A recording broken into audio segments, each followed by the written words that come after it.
going on, everyone? It's 67 here, and after that disappointing episode of the Future Arc, we got a masterpiece. We got an amazing episode of the Despair Arc. Oh my god, let me just tell you guys right now, my thoughts video on the last episode of the Future Arc, I could not do it. I could not even think about that episode. I was just kind of like, I was done. Seeing Psycho die like that was just not cool in my opinion. We got a bunch of character development, and just seeing her get destroyed, get kicked off the show, it's just like, no, why? I mean, I know the show's all about inducing despair, but that was just too much for me. I was done. I was defeated by the end of the episode. But this episode of the Despair Arc gave me some hope. It gave me some despair. It gave me everything I wanted and more. So this episode was awesome. It was just nostalgia for me because playing the first game, I loved the first game to death. I loved the cast of the first game. I loved Makoto. I loved Junko, Mikuru Kisaba, and seeing all of them in this one episode, seeing those cameos of them, we already saw this coming. We knew it was coming, but just seeing it happen, it's just amazing. I cannot believe it. Junko and Mikuru Kisaba were so cool to see animated. It was just awesome to see to see her trying to stab Mikuru Kisaba and just seeing their relationship. I'm still a little weirded out by Mikuru Kisaba's like love for Junko. It's more than just like she admires her sister. It feels like a relationship, and I'm just like, yo, why are you so obsessed with your sister? Back off a little bit, like chill out. You're like blushing and stuff. I'm like, calm down.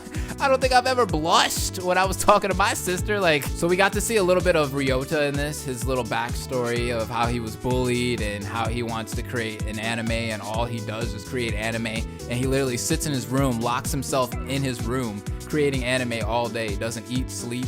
He doesn't do anything but create anime. And seeing the ultimate imposter take his identity, and he's going to Hope's Peak Academy basically for Ryota, that was something I didn't expect actually in this episode. I didn't think we were gonna get a Ryota backstory, but it's kind of cool because I know a lot of you out there like Ryota. I'm actually not really in the Ryota bandwagon.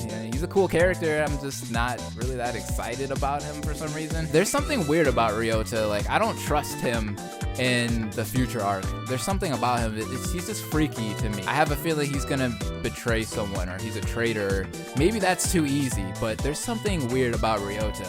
I just do not trust that guy. And then seeing this backstory and seeing how he was bullied and everything, it just kind of like raises suspicious level even more.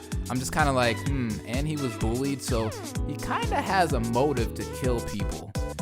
Is he gonna be a traitor? I mean, if you think about it, Ryota doesn't like anyone. He doesn't like anyone because no one liked him, and they always bullied him, and he was always treated like shit his entire life. So he has a motive to not really give a fuck about anybody. And right now in the Future Arc, we're seeing him really care about Kirigiri, and he was like protecting her, and he protected Asahina and such, but there's something about him.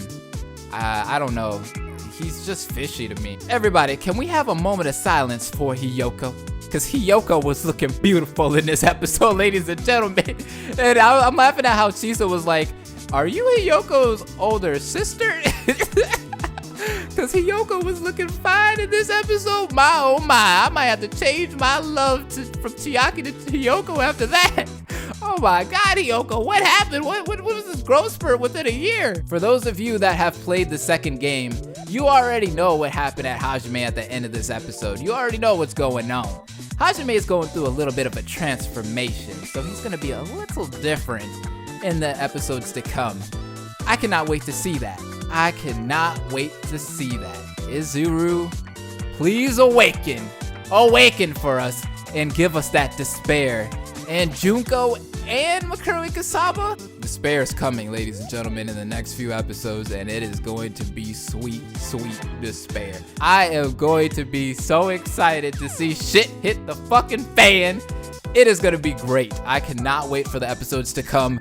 Thank you, Spike, for this episode. It brought hope to me, honestly, because after that last episode of the Future Arc, I was like, oh man, I don't want to watch this Danganronpa anime anymore.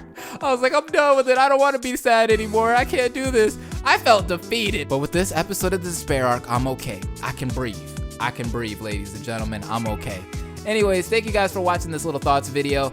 Go ahead and watch the video down below, the reaction that I did to the last episode of the Despair Arc. Thank you guys. Have an amazing day. Don't forget to like, comment, and subscribe, and I'm leaving.